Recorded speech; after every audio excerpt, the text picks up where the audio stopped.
নারকোল আর গুড় দিয়ে তৈরি করছি পুর।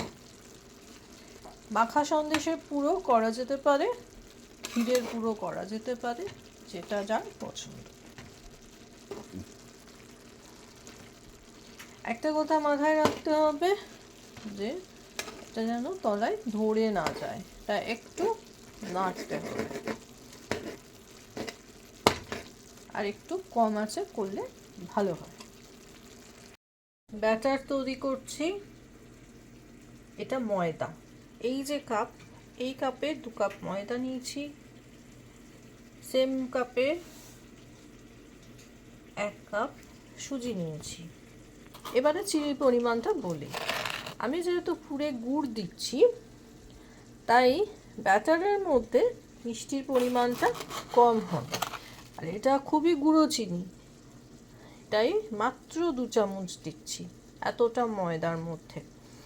তো আপনারা যদি পুরের মধ্যে মিষ্টি না মেশান, এখানে ব্যাটারের মধ্যে বেশি মিষ্টি দেবেন, তাহলে একটু হলেও মিষ্টি লাগবে। আর যদি দুটোতেই মিষ্টি দিয়ে দেন বেশি, তাহলে ভয়ঙ্কর মিষ্টি লাগবে। এবার পুরোটাই আপনাদের স্বাদ ওয়াইজ। আরেকটা কথা বলি, এই আঁটটা ঠিক করতে হবে। আমি একটু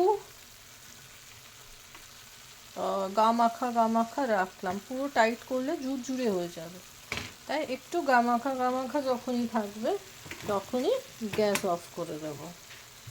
আরেকটা কথা বলি, আঁটটা যদি ঠিকঠাক হয় তাহলে কিন্তু এখান থেকে নারকোল নাড়ু হয়ে যাবে। তো আপাতত আমার পুরটা রেডি হয়ে গেছে, এবারে আমি ঠান্ডা হওয়ার অপেক্ষা করব। এবারে দেব চালের গুঁড়ো বা চালের পেস্ট। আমি যে প্রপোর্শনটা দেখালাম তার সাথে মোটামুটি এই কাপের হাফ কাপ মতো চালের গুঁড়ি দেবেন। কিভাবে চালের গুঁড়ি তৈরি করবেন, ওভারনাইট চাল ভিজিয়ে রাখবেন, মিক্সিতে পেস্ট করে নেবেন, অথবা অবশ্যই জল দিয়ে পেস্ট করবেন, বা হামানদিস্তা যদি করেন শুকনো শুকনো পেস্ট করতে পারেন, বেশি চালের গুঁড়ি দেবেন না। এবারে মেশাতে হবে ভালো করে দুধ দিয়ে। দুধটা আমি জাল দিয়ে রেখেছি, ঠান্ডা হওয়ার পরে মিক্সড করবেন। এবারে ধীরে ধীরে দুধ দেব, ঠান্ডা দুধ কিন্তু মনে রাখবেন, একবারে পুরো দুধ দেব না, খানিকটা দেব, মেশাবো, যদি লাগে তাহলেই আবার দেব। হাত দিয়েও মেশাতে পারেন, আমি যদি বড় স্পুনটা ইউজ করছি, সেটা আপনাদের ব্যাপার। ভালো করে মেশাতে হবে। ব্যাটার রেডি হয়ে গেছে, এইরকম টাইপের কনসিস্টেন্সি হয়েছে।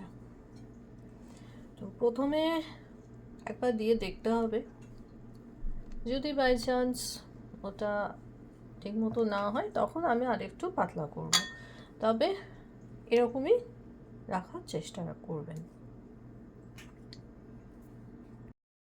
চাটু গরম হয়ে যাচ্ছে, ফ্রাই প্যানও করতে পারেন যেটাতে কমফোর্টেবল। সাদা তেল নিয়েছি, সঙ্গে বেগুনের মাথাটা কেটে নিয়েছি, আর হাতে রাখবেন একটা তেজপাতা। বাস, এবারে কাজ শুরু করতে হবে আমাদের।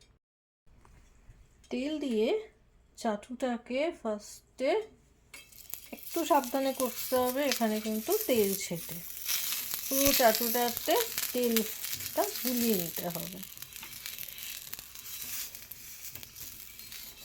মা ঠাকুমাদের রেসিপি, মা দিদা ঠাকুমা এদের রেসিপি আজকে আমি ট্রাই করছি, কিন্তু খুব সহজভাবে দেখাচ্ছি, আশা করি আপনাদের কোনো প্রবলেম হবে না।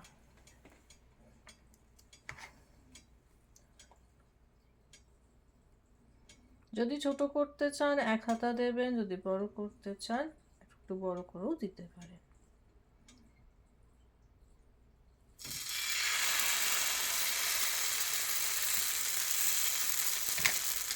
টানার জন্য ইউজ করছি তেজপাতা।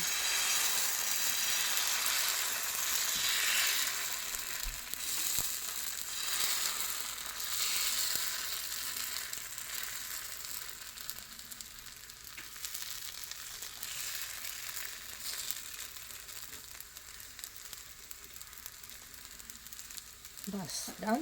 ছোট করেই করব বলেছি।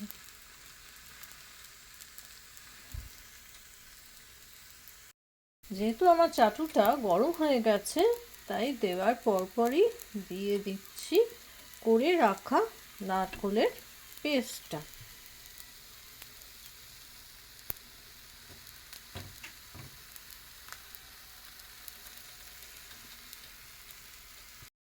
আরেকটা টিপস দিই, তেলের মধ্যে খুন্তিটা চুবিয়ে নেবেন, তারপরে ধীরে ধীরে উঠাবেন।